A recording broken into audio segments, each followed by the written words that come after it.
Hey, how's it going, YouTube? How y'all doing today? My little hobbling calf, my calf that I was saying that she kind of hobbling around, I took a look at her this morning and she was panting. It's a good cool morning today. There's zero reason for her to be panting, and she was panting. So I put her, she was actually sitting right next to the sick pen, and she was kind of just hobbling around next to the sick pen. So I got her caught in here. I put about 6 pounds of grain in that bucket right there, and I got a bucket of water in there for her. And so my two big things that I'm kind of just looking out, she's my smallest calf. She's my smallest animal. So if there's any animal that's likely to have problems, it's her, because the smaller the animal is, the more likely they are to have health problems. You see the rest of them, they're pretty big, but she's just real small. She was the runt out of the group, and so she's the smallest one. And so I figured if anyone's gonna, if any of these calves are having problems, it's gonna be her. And the thing is, so my whole thing is that well, just from the information that I have personally collected, an animal needs to be able to eat 2% of their body weight to be able to function properly. A minimum of 2% of their body weight. And so if an animal, the smaller an animal is, the smaller their essentially their rumen is. And their rumen is the stomach that digests solid food. So these calves, they also got a special stomach that I think it's called their abomasum. But their abomasum is what is responsible for digesting milk. There's an enzyme inside of their abomasum that when they ingest milk, it causes the milk to curdle. So it slows the digestion of the milk, and so that it enables them to digest it. And as these animals get bigger, their abomasum shrinks and their rumen will increase in size. And so when I look at this heifer right here, she got a real big gut on her.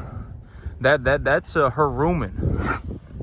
And so from what I've seen, just from what I've collected in terms of information, an animal needs to be able to eat 2% of their body weight in solid feed a day to be able to be considered good to go in terms of being able to ingest enough food to get enough caloric intake to keep them healthy.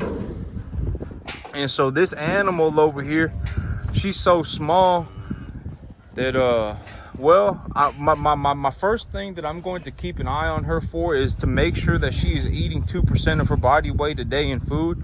So I put 6 pounds of grain in there for her. I put 6 pounds of grain in here for her. And I'm going to keep an eye on how much grain she eats, because she needs to eat this whole bucket worth of grain just about to have enough food in her, essentially, to keep her healthy. And if she's not eating this much food, I'm going to have to step in, and I'm going to have to take care of this calf to make sure she doesn't go downhill on me. And she was panting this morning real bad. And so and it's a good cool morning today. There's zero reason for her to be panting. And so yep, I got her put up in this sick pen.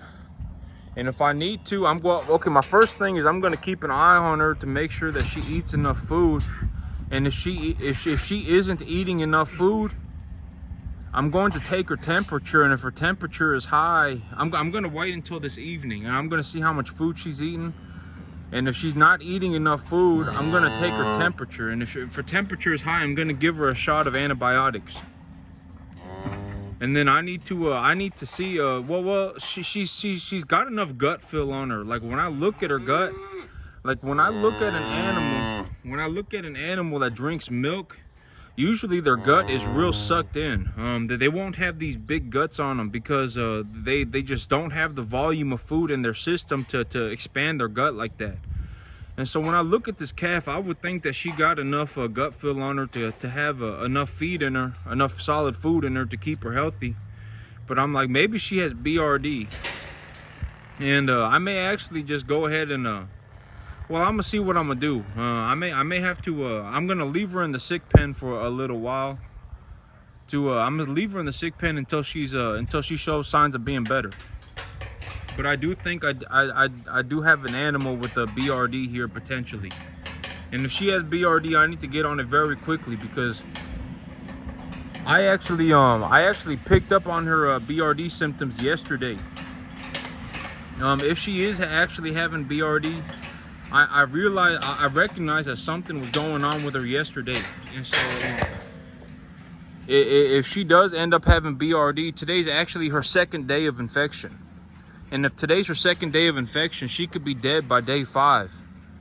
And so if she does have BRD, I need to get on it today. I need to give her that antibiotic.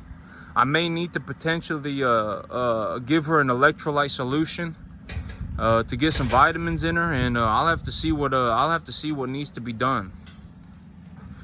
But yep, she just kind of didn't look that good yesterday. When I saw her yesterday, she just didn't look that good. She looked like something was going on. And so I kind of took note of that yesterday, and this morning she was over here standing by the sick pen, just right here, just standing there panting. And so I walked her into the sick pen and put food in. I got some food in there for her, and I'm gonna keep an eye on her. But yeah, that's the thing about the BRD for these small calves is very, very, very severe. If a small calf, if like a little 3-weight calf, 2.5 weight calf gets BRD, it's very bad. They die in like 3 to 5 days. And so if an animal looks like if a small little animal looks like it's having problems, you got to get on that immediately. And I know that she's been vaccinated for BRD and everything, so her symptoms may not be so severe, and she'll probably respond very well to medication. And I got good medication. I use for BRD, I use a gamethromycin. I use Zactran.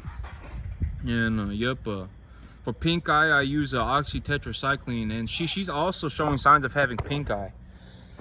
And so well, if I give her the shot of Zactran, the gamethromycin for the BRD, it'll clear up her pink eye too. So yep, I may just honestly have to go in and get her through the chute and get her a shot of medication, because, well, yeah, she ain't doing that good. I saw her yesterday, and I realized that she's hardly eating anything. I put her in the sick pen with a bucket of grain, and she barely nibbled on it at all. She just kind of sniffed it and walked away. And so that's a big problem. That is a huge problem. Number one is that she is not eating anymore. And so that's major symptom number 1. And yep, and you know, and in terms of raising cattle, you know, if an animal dies, my investment has gone to zero, right? You know I say that all the time, that there is a potential for a cattle investment to go to zero, and that is when the animal dies. And if you know, being able to pick up on signs of animals being sick is the easiest way, or you know, is the most realistic way to keep them from dying. And so, yep, this animal, I'm probably gonna have to get a hold of her, and I'm probably gonna have to give her a shot of antibiotics. But that's it for me today, YouTube. Y'all have a good one.